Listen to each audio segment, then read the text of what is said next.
चलिए सभी को गुड इवनिंग। हिंदी पेडागोजी की क्लास शुरू करेंगे हम। चलिए स्टार्ट करें आगे का टॉपिक। चलिए समझेंगे। ये तो हमारा सिलेबस है। हम लोग देख रहे थे कल की कक्षा में भाषा शिक्षण के नियम। उसके पहले हम बहुत सारे टॉपिक को समझ चुके थे और आज हम समझेंगे भाषा शिक्षण के नियम को समझेंगे और इसके बाद हम पूरे क्वेश्चन को सॉल्व करेंगे जो आपके एग्जाम में अक्सर पूछे जाते हैं और जिसके पूछने की क्या होगी, पूरी संभावना होगी। दूसरी चीज ये कि ये जो क्वेश्चन होगा बहुत इंपॉर्टेंट होगा।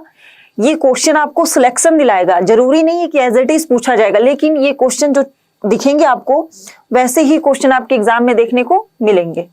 तो चलिए स्टार्ट करते हैं। भाषा शिक्षण के नियम, कई नियम हैं जिसके द्वारा हम क्या करते हैं, अपनी भाषा को सीखने का प्रयास करते हैं। ठीक है, तो इसे हम क्या कहते हैं, इसे हम कहते हैं भाषा शिक्षण का नियम।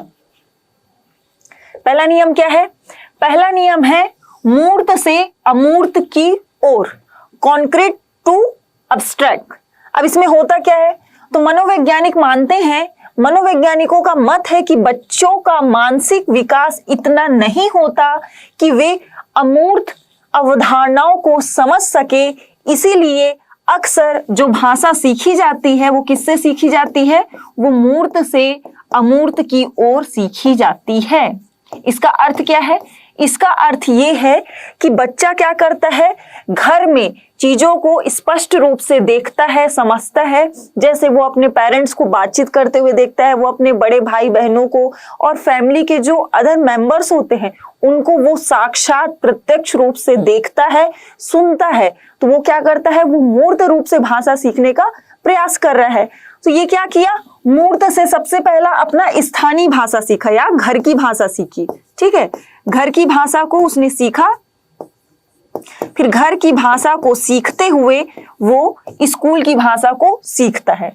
तो क्यों मूर्त से अमूर्त हम भाषा सीखते हैं, या बच्चा क्यों मूर्त से अमूर्त सीखता है? क्योंकि बच्चे का दिमाग इतना डेवलप नहीं होता कि वो अमूर्त भाषा या अमूर्त चीजों को समझ सके। ठीक है, अमूर्त चीजों के द्वारा ही क्या होता है, आपका अमूर्त लैंग्वेज देखने को मिलता है। तो ये क्या हो गया, पहला नियम क्या हो गया?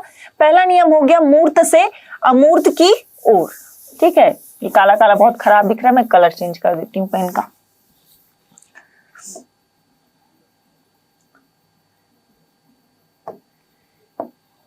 चलिए बताइए, आप लोग कभी सोचे थे कि इतने सारे कलर का पेन यूज करने को मिलेगा? जब मैं छोटी थी मैं कभी नहीं सोचती थी, बस वो कलरफुल चौक दिख जाता था, इतनी खुश हो जाती थी। अब देखिए डिजिटल बोर्ड जैसा बनाना चाहें वैसी बना सकते हैं, इस तरह की चीजें हैं।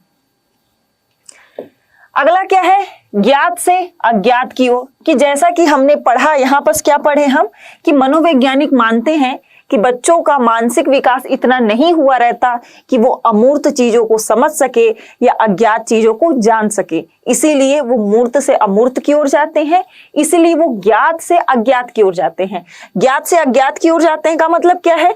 इसका मतलब ये है कि पहले वो इन चीजों को जानते हैं या उन चीजों को पहचानते हैं जो उनकी जानकारी में हो, जो उनके समक्ष हो। फिर वो ऐसी चीजों की ओर जाते हैं जिसके बारे में उन्हें जानकारी ना हो, मतलब अमूर्त चीजें।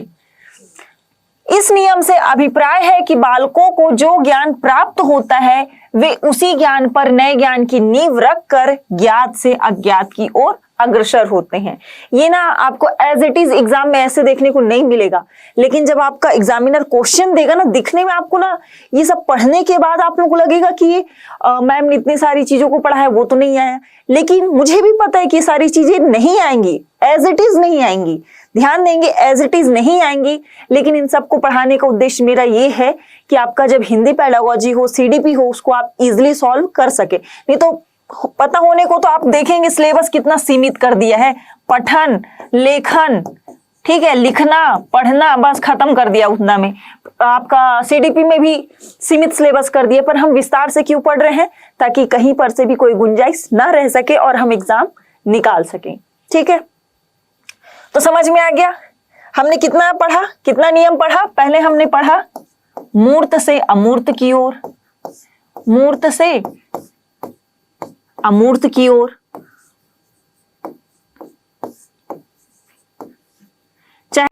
अगर आप चाहते हैं अपने कैरियर को एक नई दिशा देना और सुनहरे भविष्य को साकार करना, तो जुड़िए कंपटीशन कम्युनिटी के साथ। आज ही हमारे वेबसाइट के कैरियर पेज पर विजिट करें अथवा डिस्क्रिप्शन बॉक्स पर दिए गए लिंक पर क्लिक करें। हमेशा आपके साथ टीम कोको।